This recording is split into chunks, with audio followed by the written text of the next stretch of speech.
edition of Wrestling Sheet Radio. I'm your host, ProWrestlingSheet.com editor-in-chief Ryan Satin, here with my co-host Jamie Iovine. Hey, Ryan. Hey, Jamie, how's it going? It's good.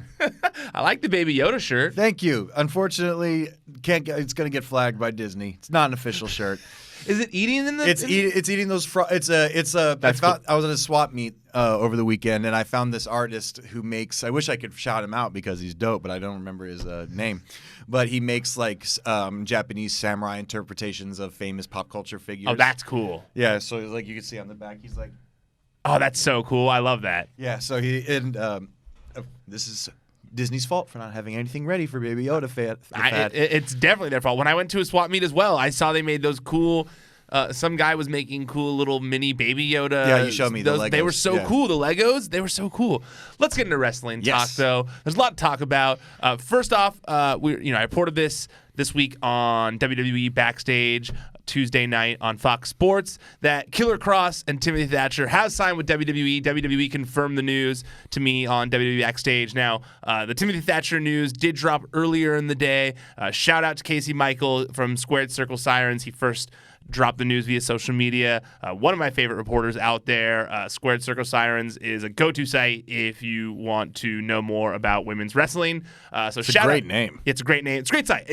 Casey Michaels is probably, in my opinion, the best wrestling reporter that's out there. He kills it. And so he dropped the news on Timothy Thatcher earlier in the day, but and it had been rumored that Killer Kross was headed to WWE prior, but now we know officially Killer Kross signed with WWE, Timothy Thatcher signed with WWE.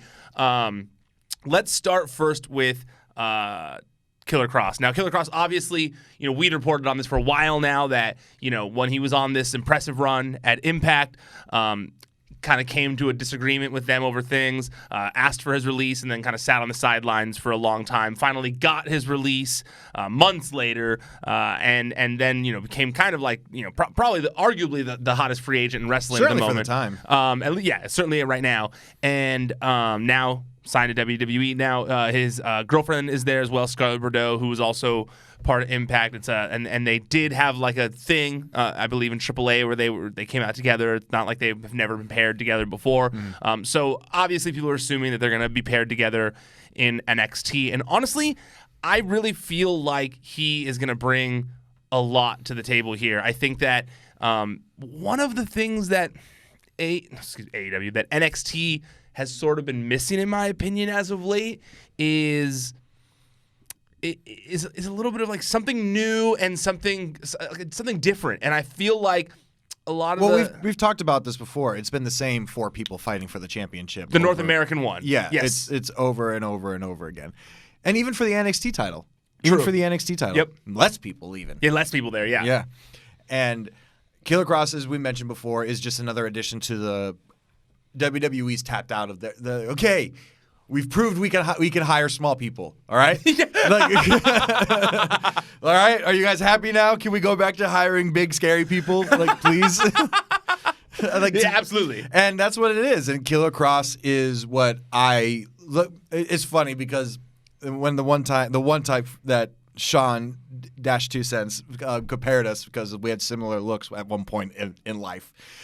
Killer Kross is what I aspire to, like, in terms of look and presence.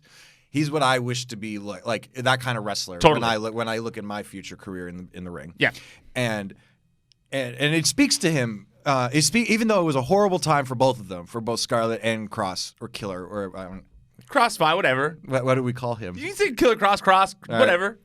Right. Kevin. Kevin sounds less intimidating. Yes, though. But for Mr. Kross. Krosef. It speaks to him. It speaks to us, even though it was a horrible time, it speaks to his talent. Because if they didn't give a shit about him, they wouldn't have put up such a stink about it. And they knew they had something. TNA knew they had something, and unfortunately, it led to them not even though they had him, they couldn't do anything with him because he's just like, I'm not going to show up, you know. And I, it's even though it was a really rough patch they had to go through, I think they're going to come out of it, hungrier. There's nothing that, literally, physically, and mentally, because they had no jobs for a period of time. Yeah, and that sucks. And I've said this before on the podcast so many times. you can't teach hunger. You can't. And these two are so hungry right now. So hungry. Oh yeah. And it's exciting. It really is. It really is exciting. You get a really big rush as a fan and as a consumer of wrestling when you could tell that somebody's not just there for a paycheck. Absolutely.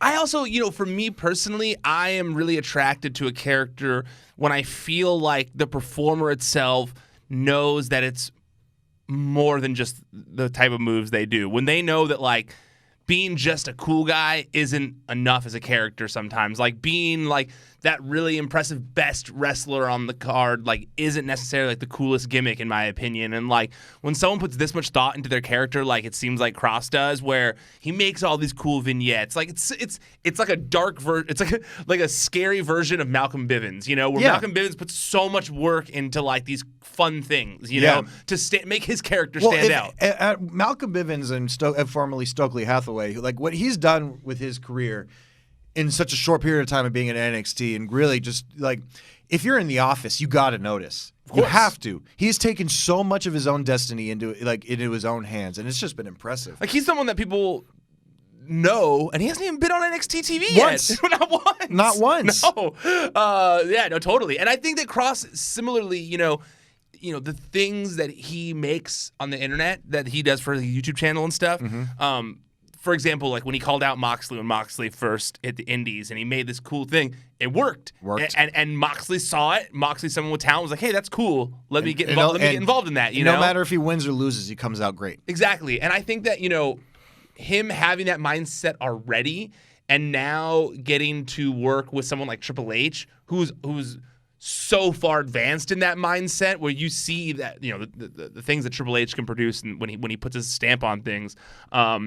I truly believe that, like, he could have a very successful career in NXT and also transition to the main roster one day. Well, supposedly they're all the main roster these days, but transition to Raw or SmackDown one day and have big success there. He's a talented dude. I think that Triple H will mold him into what he needs to be to mold it into in order to find success on Raw and SmackDown. And I think that, like, I just think he's going to resonate with people. Like, his whole thing is cool. Absolutely, and this speaks to him, and also just about a few other people who have decided to, like, really take the bull by the horns, specifically the brass ring, quote unquote. Is we're in a great period of time right now where it's interesting because it's almost like the music business is right now. Because all the time when I used to be associated with with music, working with my old man, doing all that stuff, people would come up to me and with demos and stuff like that, and they would be like, "I can freestyle," and they would play and they would just hammer out a freestyle like off the top, which in itself is cool, it's impressive. But you know how many people could do that? A lot. Yeah, and it's here with wrestling. It's like, I could do a drop-down leapfrog, flip over, tope, and then stand off, and then everybody claps, you know? Everybody could do that now. Yep. Yeah, well, I was listening to, it's funny you mentioned that. I was listening to X-Pac's podcast this week, and he just got back from the Performance Center, and so he was talking about that exact thing right there, and how he was saying that he really stresses to people the little things, like all the little things, and how important character is, because he was saying that, like, exactly what you said, that, like, especially down there at the Performance Center, that everybody can do that. Like, if you're a really good wrestler, everybody there is a really good wrestler. Yeah. Everybody is they killing have it. to be. You have to do other things to be successful and to get on TV, to be past all of the others. And I think that, for example, and I don't know if it's just a quick thing for TV or whatever, but Shotzi is an example of that. I feel like, she's got a very different look than everybody else. She's got this fun tank thing that she's doing, and they saw that, they recognized that, and she didn't wait a year to get on TV. She's already on TV. They're doing stuff with her. Her and Mercedes, they're not wasting time with either of them. Not wasting time with either of them, and it's not like their women's division wasn't already stacked. Yeah, they had plenty of women. It's already stacked. I think that's why I see Killer Kross being someone who I believe will stand out amongst all the others, and someone who I don't think is going to be. I don't think we're going to have to wait very long for him to be on TV. No. Now, obviously, they maybe will put them on Raw or SmackDown, but I'm almost positive they're going to be on NXT. I think that, I think that they also want to train Kross a little bit to wrestle the WWE style. Well, because you also got to get ingrained with the mentality. Totally. With just the culture. Yes. Drink the Kool-Aid, quote unquote. I mean, I'm not trying to make it sound derogatory, but no, you gotta live that life. Yes. There's a meaning when you become it's 24/7. Yes. It's a different edict. You live your life. You become a different person. I also think that because of his history and how he got there, while I think his intentions were, I think he had every right to do everything he did with Impact. I think with the wrestling business, sometimes you kind of have to prove loyalty. And I think that sometimes people say, well, he just went out and made them look bad. Yeah. How do we know he's not going to do that to us? Yeah, very much so. I mean, Vince was always a big proponent whenever he hired somebody from, whether it be a territory or a new promotion, or when he was building up WWE, was that you finish your contract. We're not going to do any backhanded shit. Like, he was very steadfast in that. And the whole reason wasn't because of an honor thing. I'm sure maybe some of it, but the majority of the reason was what you just mentioned, was like, how's he not going to hold us up for money? Yep. How's he not going to just pull an Ultimate Warrior or Jeff Jarrett on us? Yeah. Absolutely. And Timothy Thatcher. This one was surprising to me. I was gonna say the same thing. Like, I don't know. I mean, I thought, like, is the way it sounded online, it sounded like everybody was expecting Thatcher, but not Kross, which was strange to me. Right? Because I expected Kross. Yeah, his girlfriend's there, production value. It's clearly where he was heading. Yeah, but like Thatcher kind of came out of nowhere, because Thatcher, don't get me wrong, incredible talent, but hasn't really been moving the needle all that much, especially in the States lately. I think that also with Thatcher too, they've wanted him for a while. Yeah. And he didn't really want to go there at all. He's been around for a minute, dude. Yeah, it didn't really seem like he was interested. Yeah. And it didn't seem like that. It didn't feel like he's someone they would like knock down the door for. Like, we have to have Timothy Thatcher type thing. But great Good signing for him. regardless. Good for him. I got all this shit this week for my report on Backstage with Timothy Thatcher, because I mentioned I said that he's one of the original members of Imperium, even though they used to be called Ringcom. Yeah. Okay. I just want to say this real fast. Okay. Yeah, get it out of your system. No. I want to ask you, because I want to know if I'm crazy here. I looked at it as like if you signed. I'm trying to think of a similar example, but like it's like calling an indie wrestler by their indie name when they're in WWE. Like the WWE fan base knows them by this thing. So I was like, oh, they're a former member of Imperium because Ringkampf is now Imperium. They just changed their name. They had the same music, same look, same everything. Just they changed the name because it was a kind of a problematic name. Like, regardless of what it actually means, I get what it actually means. I heard Walter describe it. 100% understand it. Anything with the word "conf" in it in America is going to have people go like, "Whoa, hey, what? What did that guy say?" Exactly. And so, in fact, actually, it was really cool when I heard Walter on the what was it called, those specials they do before TakeOver. He talked about going to like the Ring Conf tournaments as a kid, and he was looking at pictures of them, and I was like, oh, okay, I get it. Isn't it like Target something or yeah, Target, exactly, yeah, Target TakeOver or something like that. Something like that. And he was like looking at pictures of like these huge stadiums of like the Ring Conf tournaments, and I was like, I get it. Still a problematic name. And no, WWE doesn't write my scripts. I wrote that. It's not like WWE was like, don't say Ring Conf, Ryan. I just was like, I just don't say. I always feel like it's like super smarky to like call someone by their indie name. Yeah, I mean, maybe. Is there a stable? I'm trying to think if there's like a stable that has come from the indies that has had their name changed that could be like a comparison. But like, no, I mean, like you can't compare the Viking Raiders because there's only been 2 of them. And, and I was thinking same with like the Brainbusters, but that also wasn't like a stable. It was just like 2 of them. Yeah, and they invented the Brainbusters too, and they weren't. And there's only 2 of them again. Yeah, I think this is the only situation where it's happened. That's why I was like, I didn't know, and then I got because Matthew like did his whole Botchamania thing on it and was like, and then everyone was like making fun of me for it. So I guess I should have said Ring Conf. In my post on the site, I said Ring Conf. I just thought it would be confusing for people who only watch WWE. They're like, what's Ring Conf? What's this guy saying on the show? Maybe you could have said formerly Ring Conf, now Imperium. I don't know. I'll be honest with you guys. This is armchair quarterbacking right now. I wrote that script. I didn't think I was going to be on the show as I tweeted, and then things changed, and I had to get to the studio quicker than expected, and I wrote that like very quickly. So I write my scripts, and so I wrote it like, oh yeah, that makes sense. In retrospect, I probably could have said ring conf in there as well, but whatever. It's not something to stay awake over. No, not at all. But I do see that. I'm assuming that he would be used for NXT UK with Imperium. Yeah, since he was an original member of it. Here's the thing: is there too many members now? There is a lot of members. That's 5 people. I almost wonder if you kick one out to put him in, or he says no, and then he feuds with Imperium. Dude, I'm sorry. Like, I love Undisputed Era, and I think Roderick Strong is an incredible performer.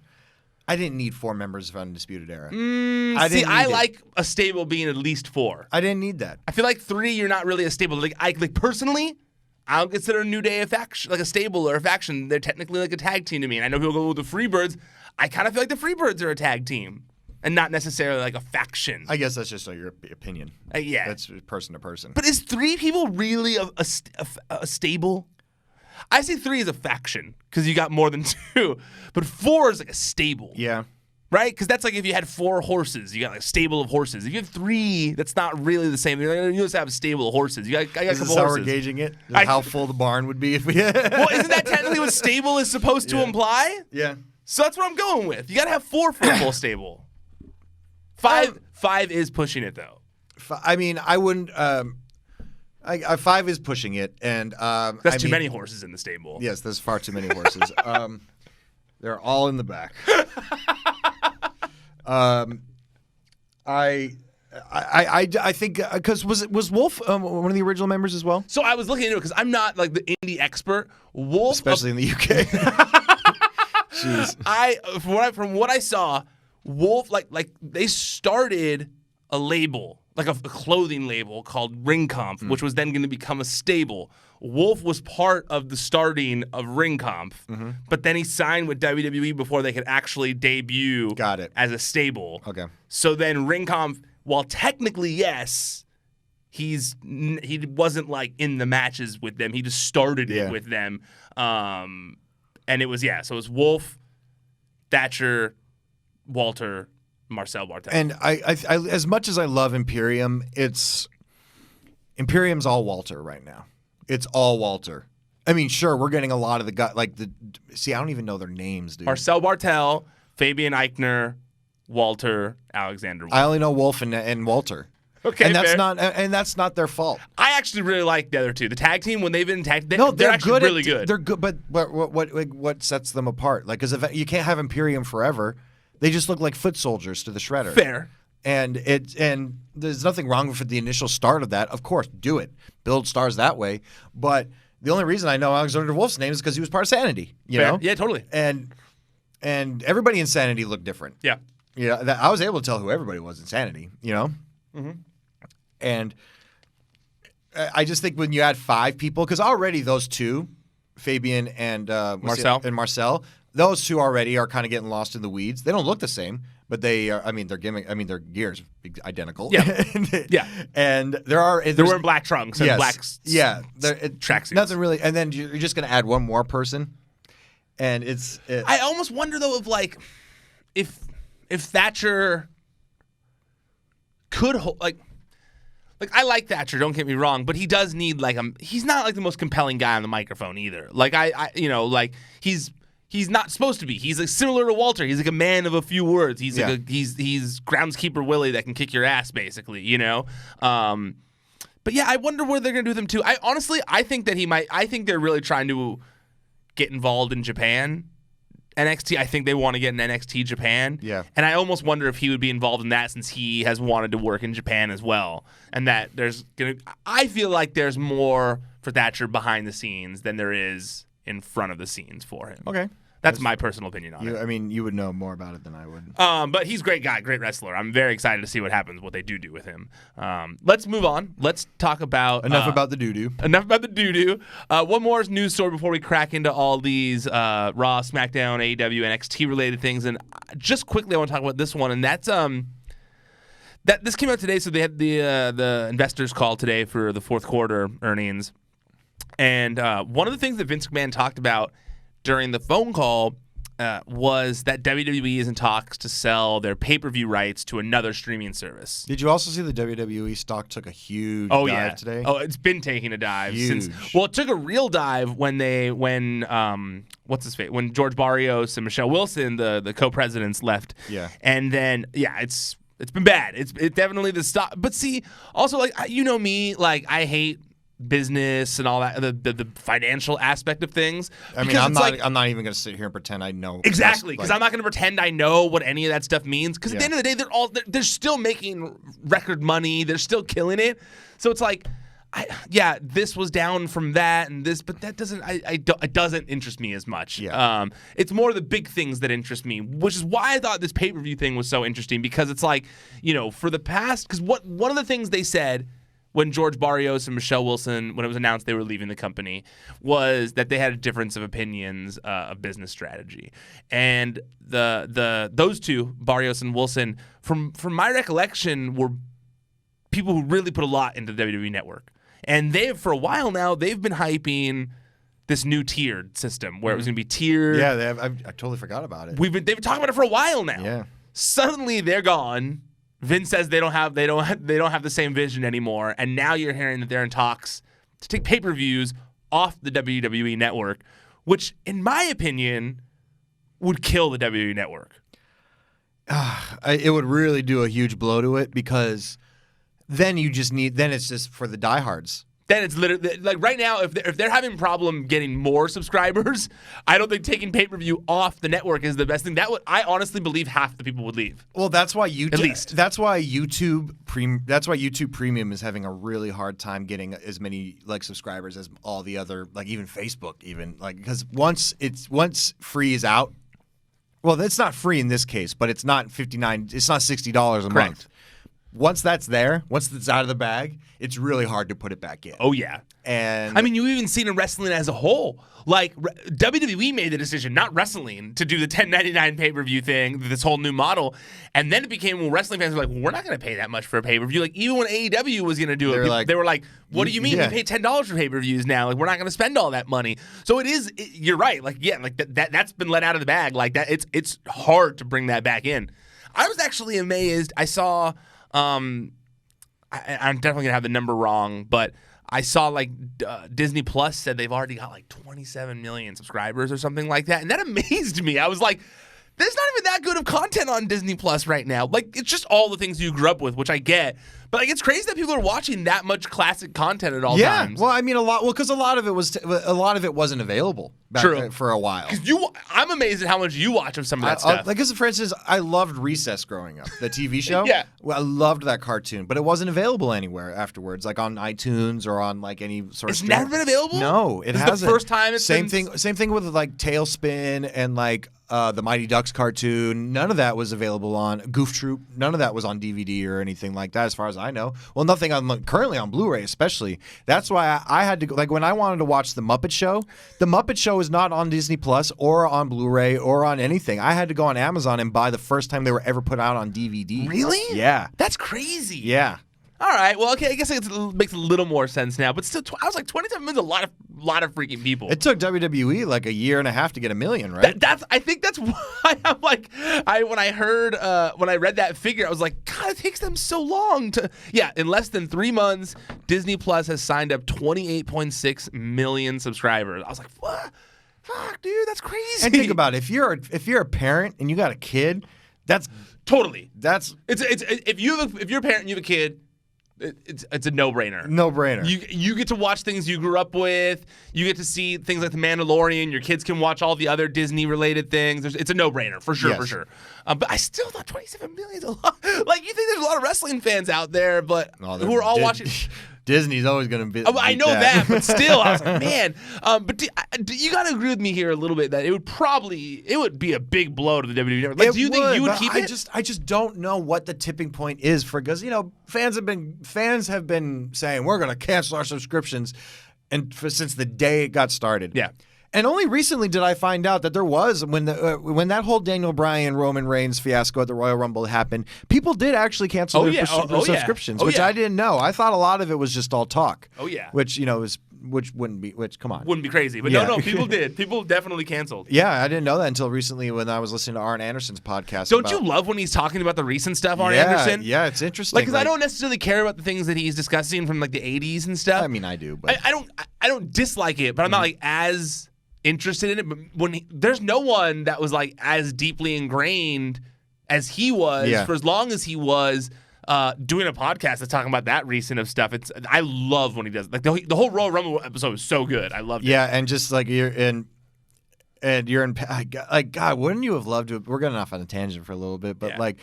God, like imagine being a fly on the wall in Gorilla, because now everybody has a good sense of what Gorilla looks like because there's so many documentaries now. Before it was like, what is Gorilla? You know, like where does everybody sit? But now it's pretty much you could draw it with a pencil. But you had like just being a fly on the wall the minute Daniel Bryan got eliminated. Oh, I love it. Just like what were people doing? Like, go send Rock, and then that happened.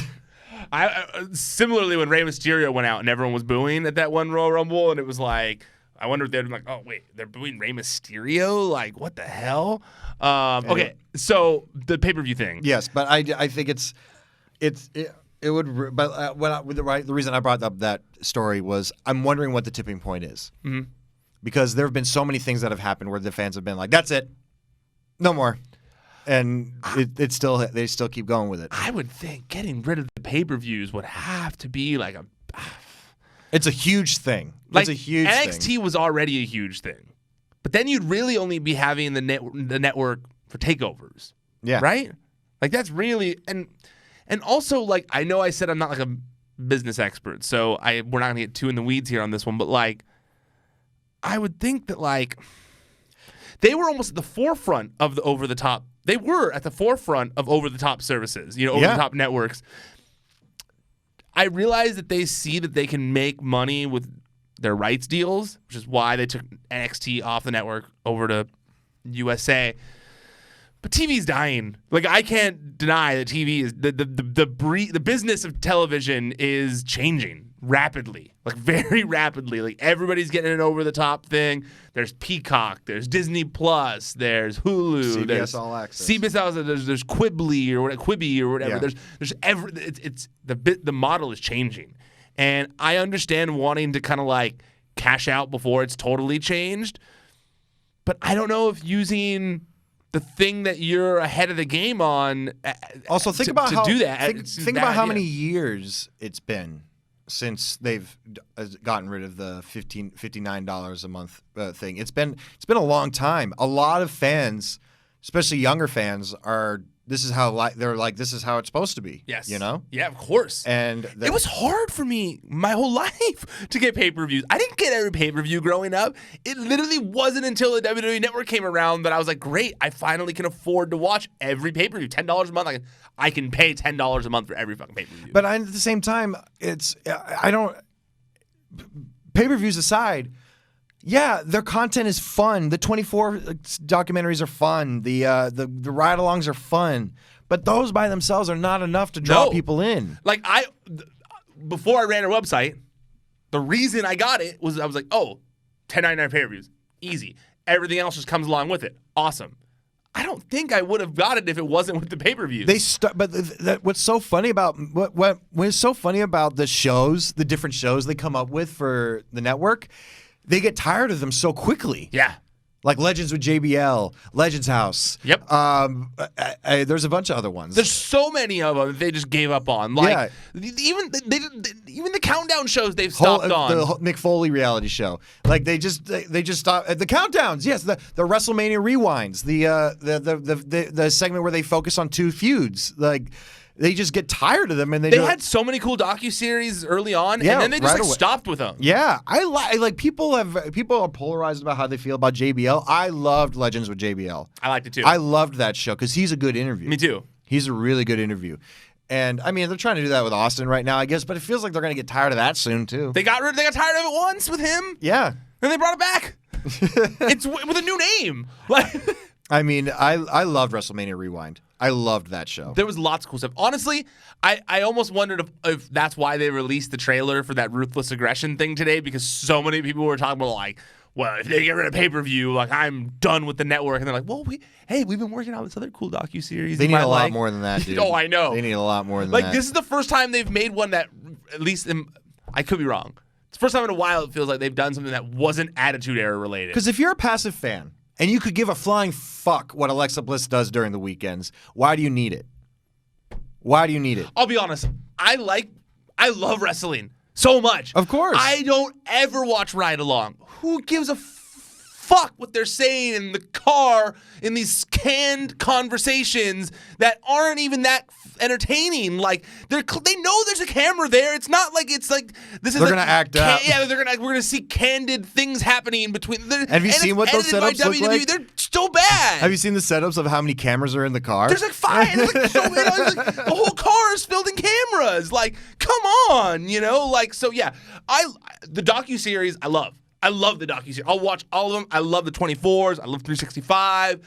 I love Chronicle. I think they're great. I love all those. Day of. They're fantastic. The Ride. But they're not enough. And I feel like Ride Along, Ride Along's the one they've left. They've stuck with the longest. And the internet is such in a way now that if you really wanted to see those, like say like, oh, I don't have this network, but I hear that one Day of was good. You think you can't find it somewhere? Of course you can. Yeah, and it's also Ride Along. My last thing I want to say about Ride Along is like we have social media. These people are posting videos of themselves in the car doing funny stuff anyways. Like legitimately. Like candid. Real moments. Yes. I don't care about like them being like a producer being like in the like saying in there like, hey, maybe talk about this thing. Or you just saw that sign, talk about that. Like I don't care, Ugh, I hate that show. I like everything else. I just that one bothers me because it's like they're on it for so long. They've stuck with it and they've dropped all the other shows. Cool stuff, but yeah, they kept that and Dinner for Three. How have they not done one other season of Legends House? It was the first show on WWE Network. And there's so many old guys that were just like, give us something to do. Give us something to do. Put them in the house together for 3 weeks. It's the cheapest, easiest thing to film, and people enjoy it. I still remember scenes from that first season because I loved it so much. Hashtag bring back Legends House. Yes, for sure. For real. And we're not the only ones that think that. No. Okay, moving on. But also, please don't move the pay-per-views off WWE Network. God, that would be stupid. Please don't do that. Raw.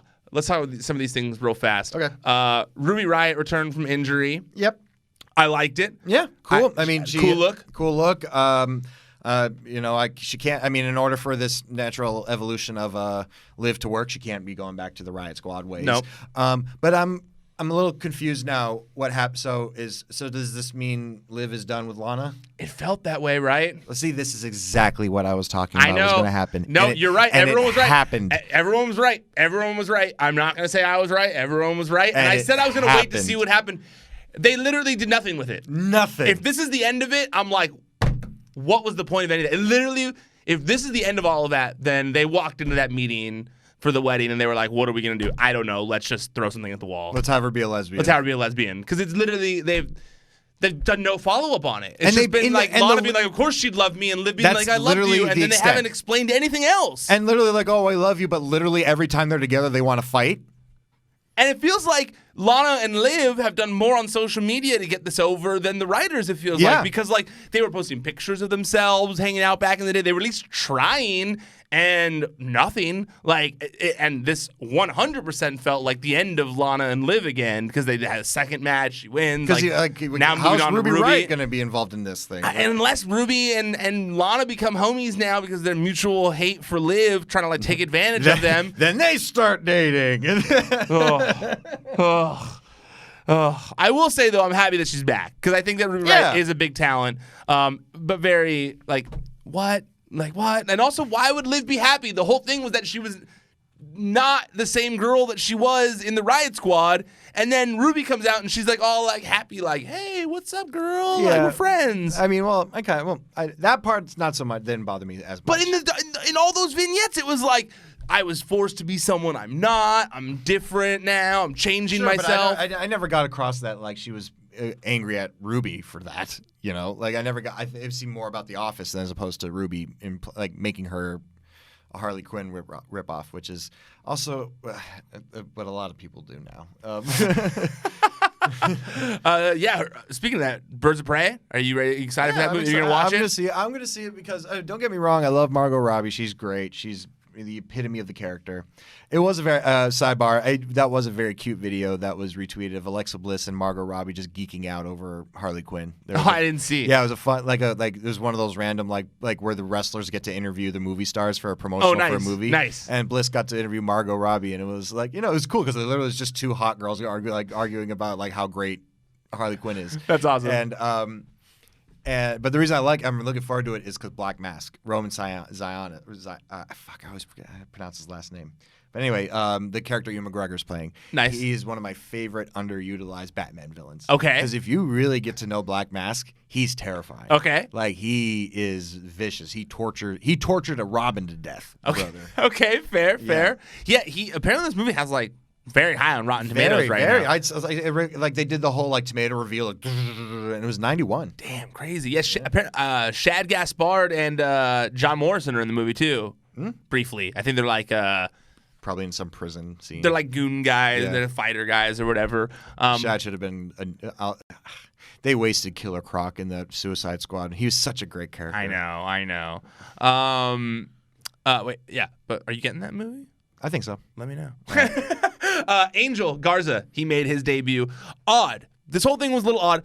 I think he's great. I think he's a huge talent. But just the execution of it was a little weird because it was clearly done because they don't have Andrade. I think it should have just been a run-in, attack, why, then explain the whole relationship next week. Agreed. That's how I would have done it. They shoved a lot into one segment here of like, because you heard the commentators over and over again. They're cousins. They're cousins. They're cousins. They're cousins. They're cousins. Oh, did you know that they're cousins? They're related. That's why they're here.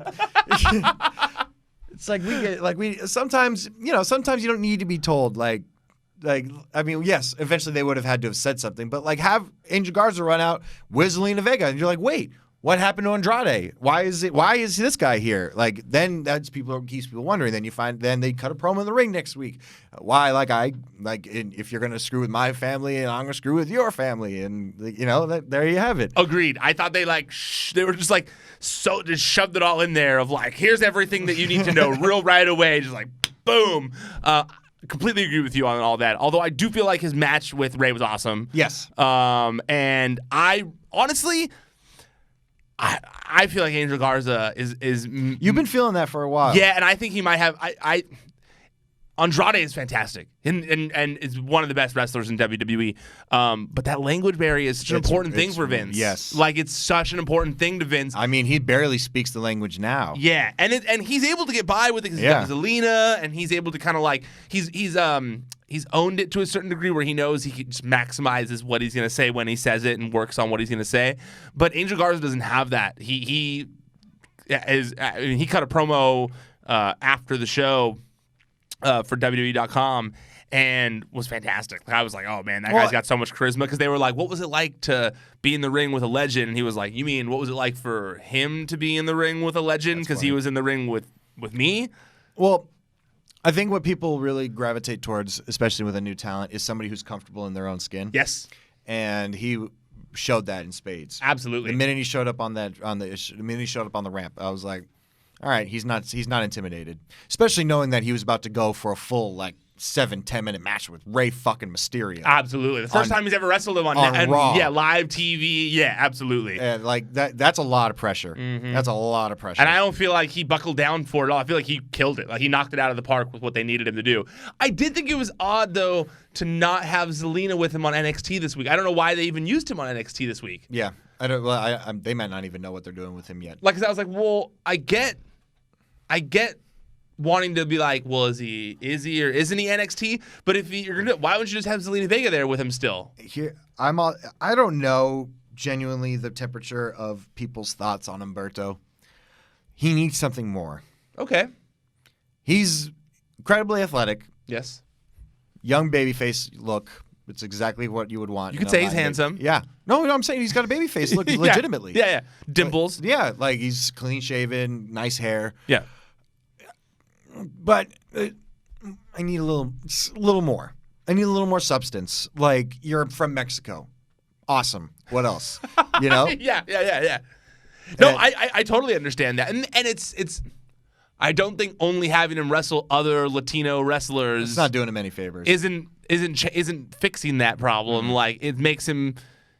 I'm trying to think of the right word. Yeah, I agree with you in that aspect. I think that as much as I like seeing him and other Latino wrestlers being featured, I'm loving it so much.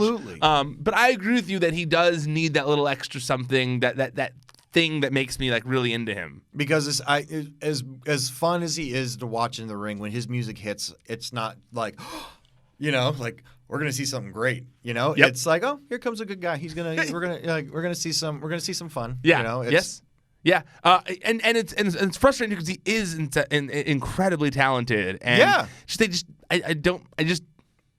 I don't know what it is. I think it might just be this current feud, or I don't know what it is, but I agree with you that there is something missing there that's extra needed. Because the way they build him is bigger than he is right now, in my opinion. Well, you know what it is? It's also like being able to last in the ring with someone of higher stature than you on the card will only get you so far. Yeah. You know what I mean? Like, kind of like people go like, why would you spoil that Killer Kross sign with WWE, Ryan? You're spoiling the surprise. And I go, you know what? If the creative is dope on his debut, then it won't matter because it'll still be dope and people will be into it. And Sting was signed for the WWE for a year and a half before he showed up with some Survivor Series. Totally. And so I feel like the time frame might be a little off there, but pretty much. And on the same token of like a pirate party where you go like they beat the Young Bucks, it helped them for a certain degree for a certain time period in AEW, but then they've lost a bunch of times since things have happened, and they're not at that same status anymore, and they do need that something extra to get them there. I feel like, and it's similar with Humberto. Like, he had that thing with Seth, everyone was super impressed. But now we need something else. Yes, absolutely. I completely agree with you in that regard. What do you think about Rhea Ripley challenging Charlotte Flair? This is something that kind of the internet kind of ruined this one. Yeah, because it was. I tried so hard not to spoil it because I'd heard this is what was going to happen. It wasn't just you. Everybody no, I didn't spoil it. Everybody was talking about it. Yeah. So I knew it was gonna happen. It's a great way to really emphasize that this is on tier. Like, if there's a real legitimate, if they follow through with it, which it seems like they will, with like a legitimate match with Charlotte and Rhea for the NXT title, especially if it has a really nice spot on the card, like a really nice, like not a bathroom break spot, like a really good featured spot, it could really do wonders for that company. In terms of establishing for the brand, you mean? That's what I mean. Yes, like this is something that should be on tier with the Universal and WWE Championship. Absolutely. I mean, you forget that there are people who only watch WrestleMania all year. Yes. Like, this is like their taste of wrestling every year. Similar like to me with the Super Bowl. I only watch Super Bowl. The only time I watch football is the Super Bowl. Yeah. And same for like the other finals type stuff. So and I think that those kinds of people do go, oh hey, what's that? Like, they're doing this cool thing with like women wrestlers on their own other brand. That's kind of cool, and maybe I'll go check into it. So I agree with you in that regard. I also thought that it was a smart way to kind of get NXT onto WrestleMania in some way by having Rhea turn the tables and be like, hey, you haven't beaten me. In fact, I beat you. Let's do this type thing. I will say this much.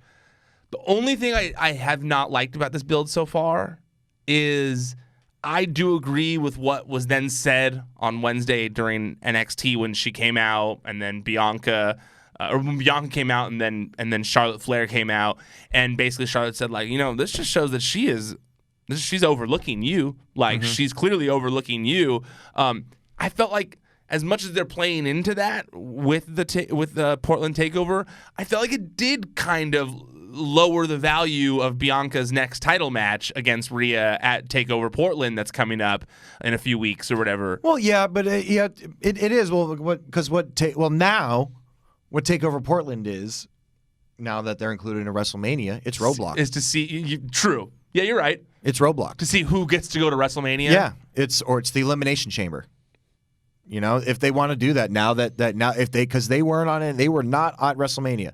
And are they even going to get a do they get a takeover at WrestleMania this year? Yeah, okay. There's a takeover before WrestleMania. Okay, so where was I going?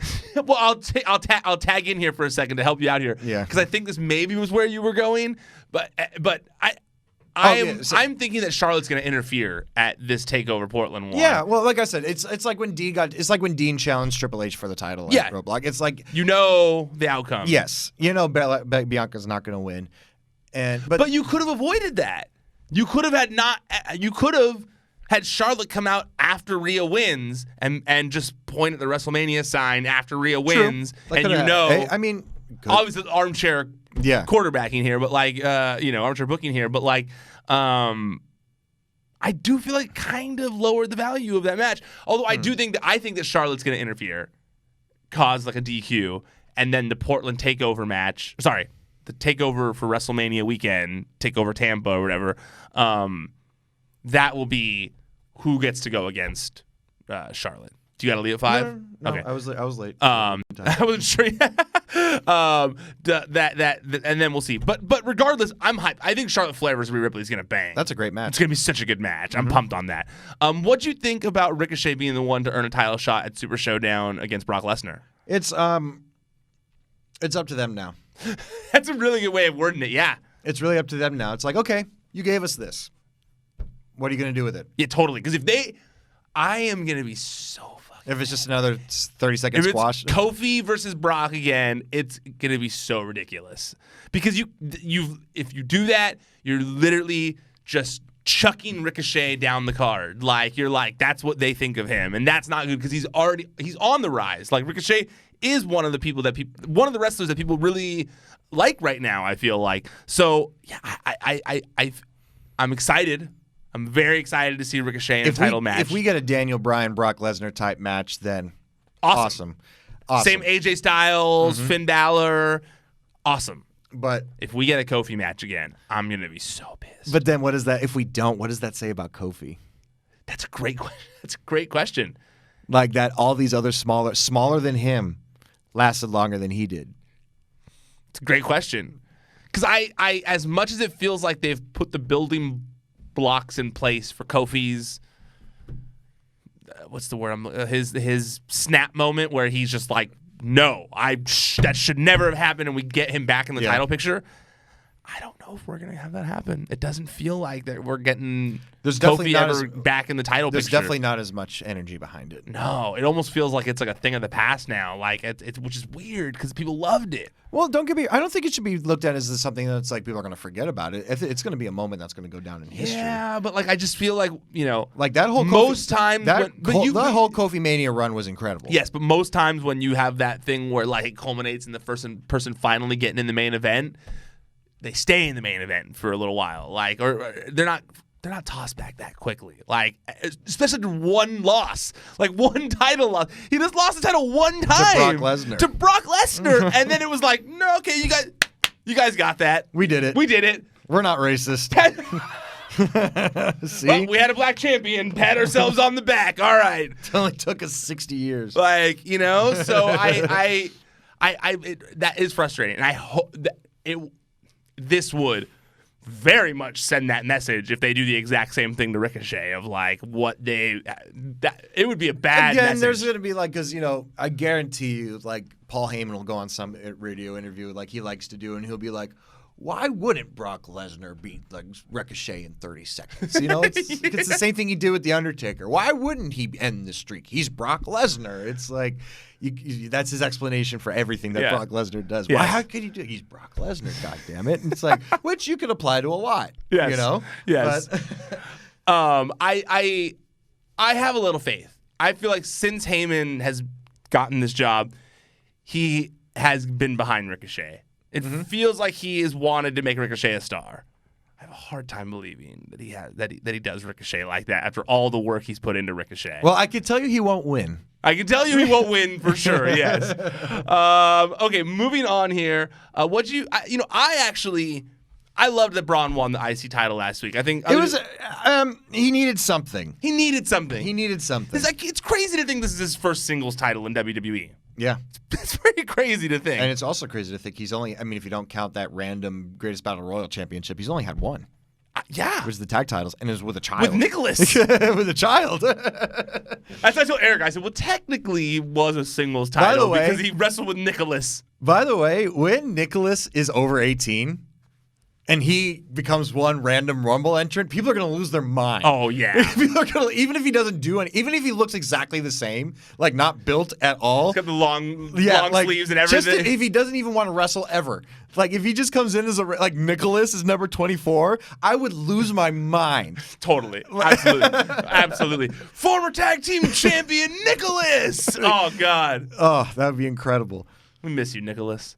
I'm glad he's doing well, though. Yeah, you're thriving, Nicholas. Yeah. The business people post business has not always been treated nicely, and so I'm glad he's not in the bingo halls signing 8x10s. It's funny. I was talking to Drew McIntyre backstage this week, and he was like, "There's that picture of me that I posted a few times where it's just me, literally the most unflattering photo of you ever." I know, but it's just me drunk at PWG being the only one standing up cheering him on. I was like, "Yeah," and we were laughing about it, and because it was like his first time there where nobody was really that excited, but I was like pumped. I was like, Drew McIntyre, you know?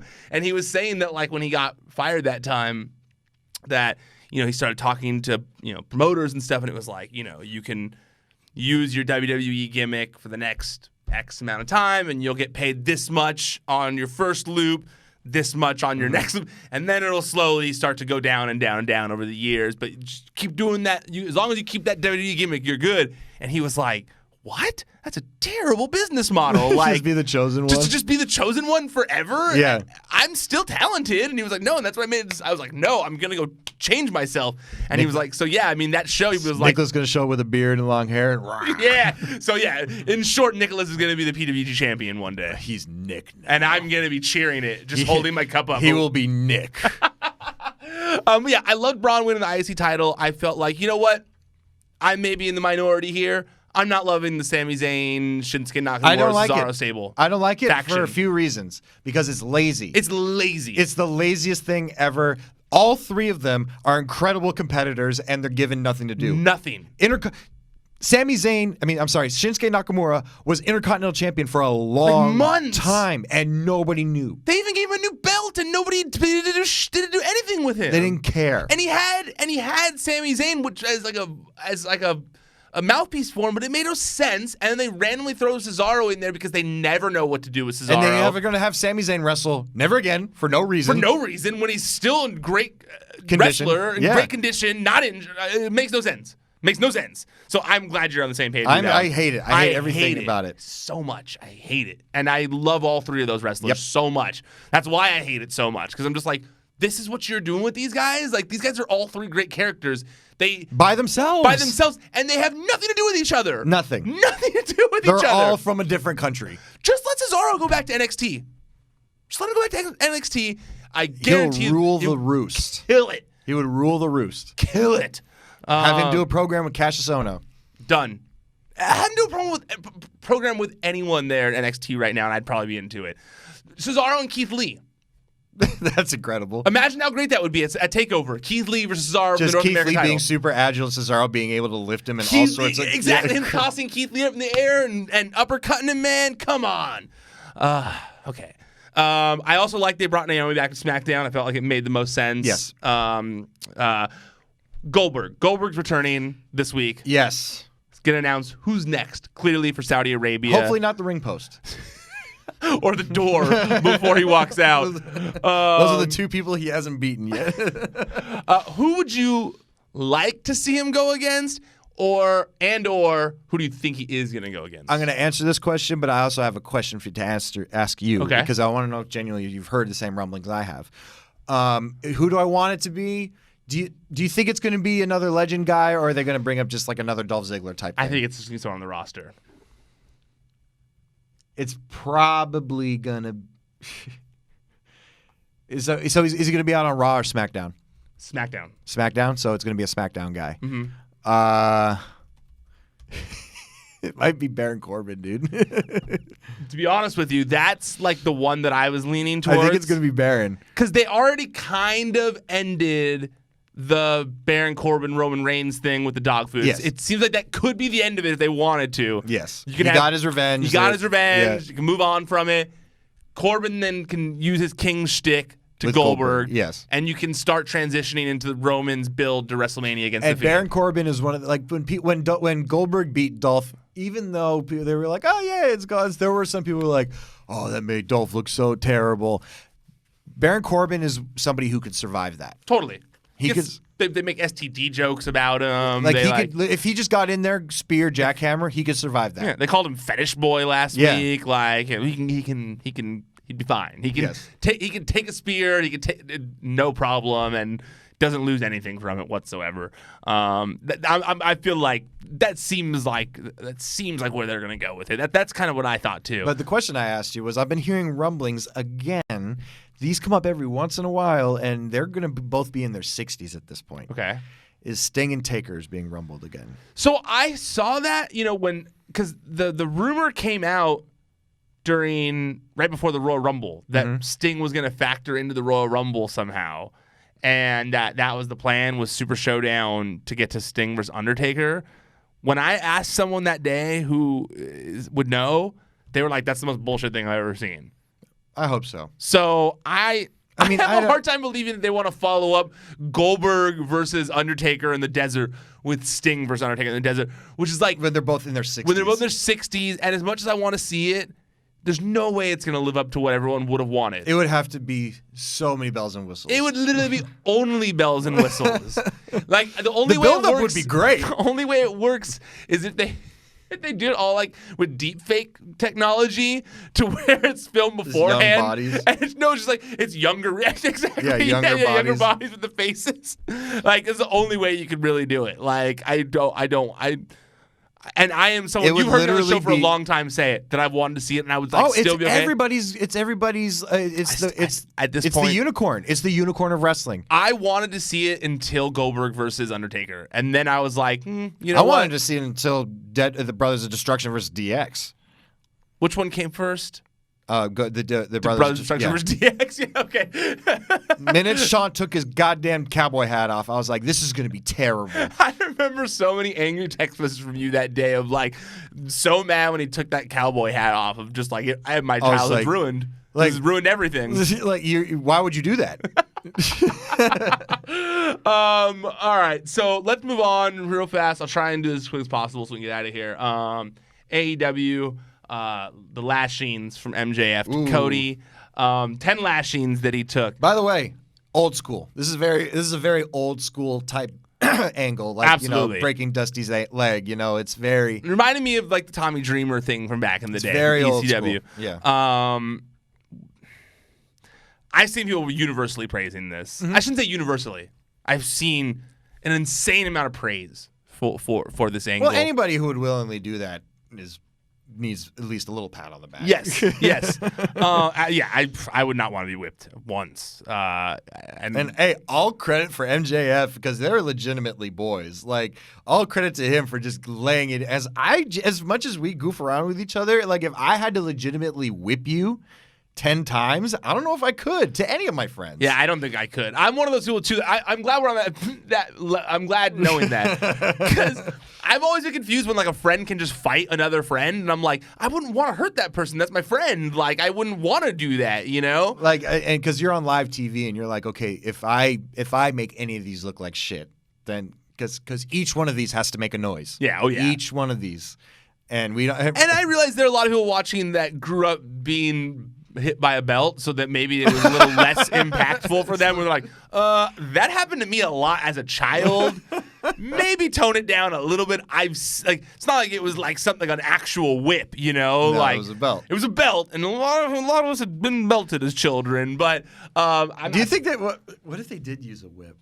Like, that would have been too. They couldn't. You think it would have been too much? It would have been too much. They couldn't. If you have him like strapped up and they're whipping him in Alabama during Black History Month, but it's two white guys. Yeah, I don't care, man. I don't care, dude. Like, it's just too much. And because I saw people that were even tweeting saying like Kevin, for example, Silva, on the show, he was in the group chat of like, oh, that was rough to watch, and I saw other people saying the same thing, like that was really hard to watch.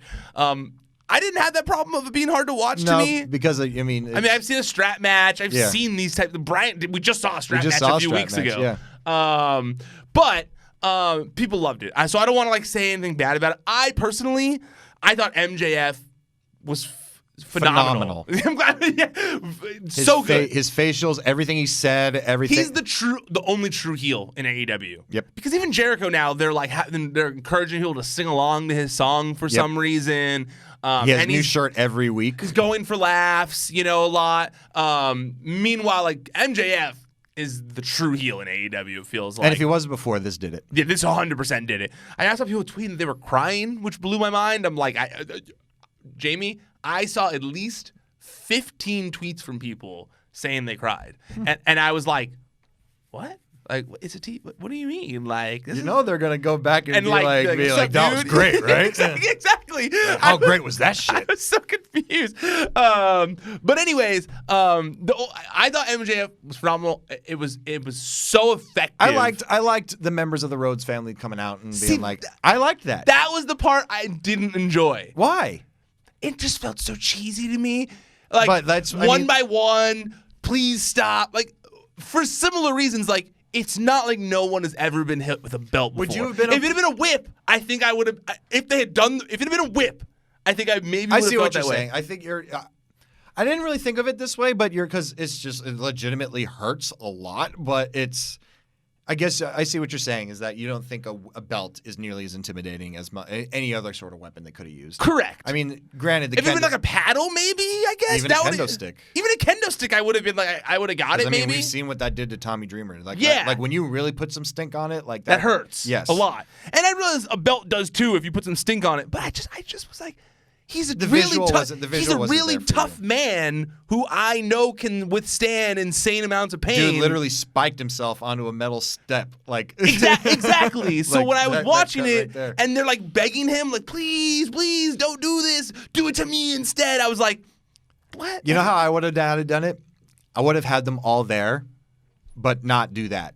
Like I would have liked that more. Like had them, they have to watch it. I would have liked that so much more. Like Arn, it was Brandy, just the cheese factor of one by one coming out and being like, please MJF, please MJF. I just want Arn, Brandy, and Dustin just like having Brandy cry, like they know they have to watch this. Like that would have been great. I would have definitely found that so much less cheesy. It was just the like. Can you imagine the Royal Rumble of like one by one person? Could you imagine like Arn Anderson, like tough ass Arn Anderson, just watching this, but just a single tear just drops down? That would have been beautiful. So good. That would have been. I get goosebumps thinking about that.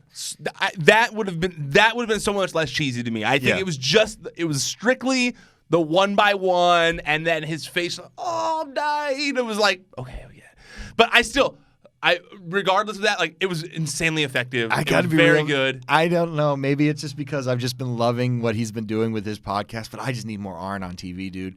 He's so good at what he does as being that just no bullshit, like this is how it is, like guy who's been literally stabbed at like everything, like, and I just think he could be used in such a more like in terms of storytelling, not like go off and have him go do everything like on the show. I'm saying in terms of being involved in these storylines with Cody, he is a little bit, but he's still more so just the manager right now. Yes, absolutely. Yeah, he's the coach. Yes, and I think that they're Arn, especially since I've really got to start. When I say I say we as the wrestling community, have really starting to get to know him a lot more than we ever have. Yep. And we've always known he's the enforcer. He's the no bullshit, and he's going to do it this way or no way at all. But now we're seeing that he actually has a lot of passion for this business, and that he has legitimate, strong opinions. Oh yeah. And I think that could be really utilized in this. Like I just said, like he could have made that so good without even saying a word. Yeah. Like just looking at it. He actually was one of my favorites of the people that came out. Yes. I thought his was good. The Brandy thing, that kind of threw you off a little bit. I saw that. I was more just confused because it was like they've been doing this Nightmare Collective thing for so long, and then she just like comes out all normal. I guess maybe you could say that like they were trying to say like this is how serious it is. Which I get, but then it's implying that everything else on the show is fake and only the Cody segments are real. Yeah. Which that to me sends a bad message, right? Yeah, I mean, it's the Brandy thing was. I agree. They have to figure out whether they want them together or not. Yeah, they really. I think I had heard from one source that I think they're dropping the Nightmare Collective thing. That's why Kong got written off. Why they did this because the fans were just hating it so much. They were like, "Why are we gonna? We're not gonna keep trying if the fans hate it so much." Poor what's his face that they brought back. Luther. Just for that deathmatch legend. Poor guy. Good thing he's a legend. That have more death matches. Yeah. But like I said, regardless of what I personally thought of it, like I'm never gonna say that wasn't effective. Like I saw how much everyone said about it. Like it 100% was effective. Did what it needed to do. Are there any other? So he needs to beat Wardlow. Now he needs to beat Wardlow in the cage match. And I even liked Wardlow getting the shot in. I liked the one thing I did like the whip of where he did the last one on the Dream tattoo and stuff. I liked all that. There were parts of it I liked a lot, so I'm not gonna like shit on the whole thing. It was very effective. Did you like John Moxley assaulting with the car keys? Love that. I was just gonna say that. I loved John Moxley. How long are we gonna have Pirate John Moxley? I feel like at least until Revolution, and at one point Revolution takes the eye patch off or something like that, you know. You see, he's got a nice little custom eye patch now. It's not even like when you get at the doctor. It's like he looks like it's like how like Cyclops would have an eye patch in the X-Men. I feel like let me clarify: in an age of apocalypse, not like I know he's Cyclops, but not a real Cyclops. Got it. Just clarifying. Got it. I feel like he's gonna do that to all of the inner circle. But before Revolution, all the inner circle is gonna have an eye patch. I feel like he's gonna get each. I feel like he's gonna take all their eyes. He's gonna take all their eyes one by one, and I kind of like it. Like eye for an eye status, where he's just so mad about his eye that he's now gonna go mess up all their eyes. I thought when I saw the keys and he had like.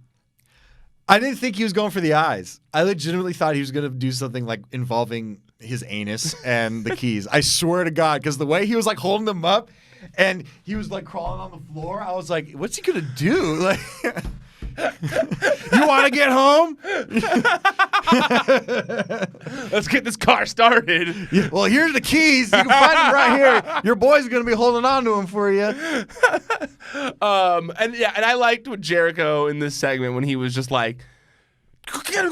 He was like trying to rush everyone in there. Moxley is being so good at being a badass right now. Yeah. So yeah, I thought that was very good. Moxley's doing what everybody thought he would be doing when he first got signed to the WWE, which is being the new Stone Cold, which is what they're trying to do with him. Absolutely. And since you mentioned Stone Cold, I think that's a perfect segue into one of the other things I want to talk about from AEW, and that was the Elite with the Hangman versus Butcher Blade, Lucha Bros. Now, this time, you know, Hangman kind of wanting to be a man of his own backfired. Doesn't make the tag. And so it cost them the match. It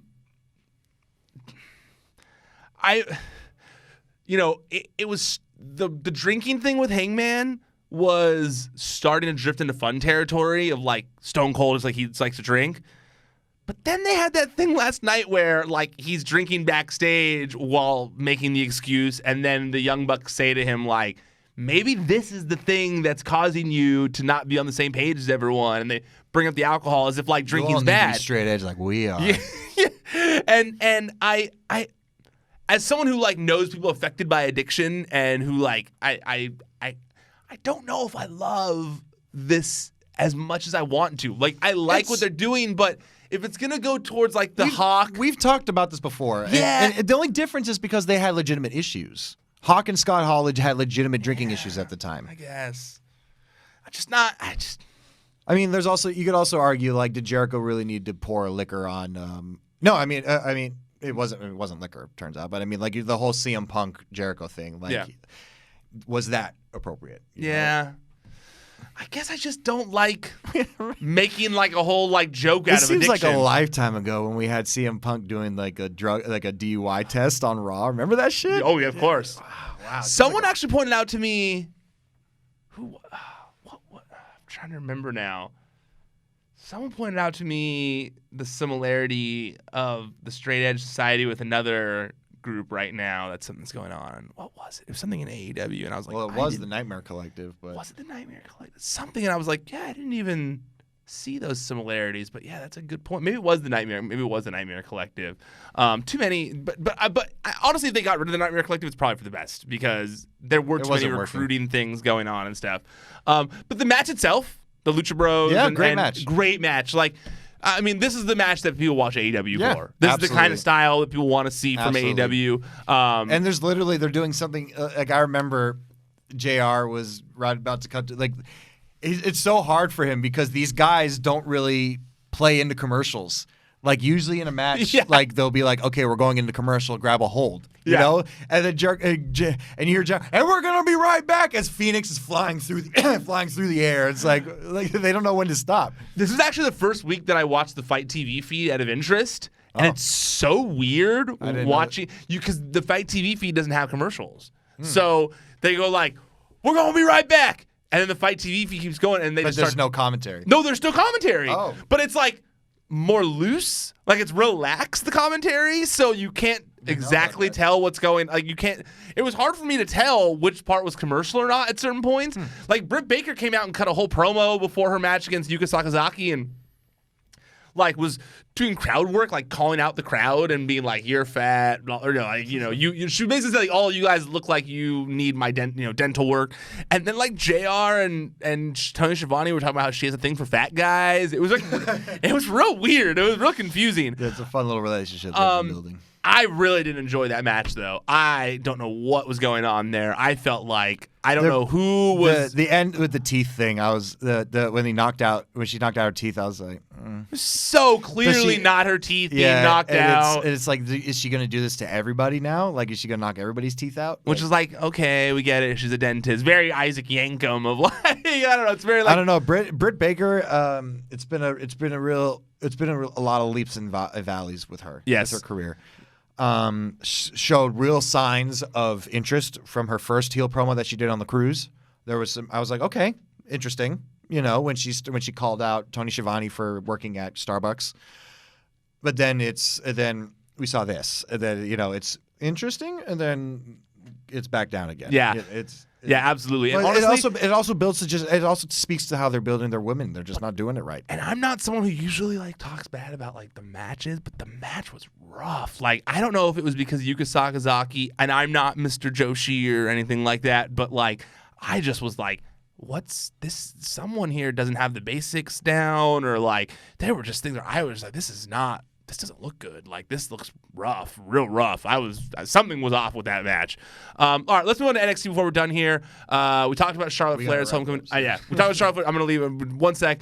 The only thing I really want to talk about here from NXT that we think really is important was the return of Velveteen Dream. Yes. Velveteen Dream, he's been gone for a while due to injury.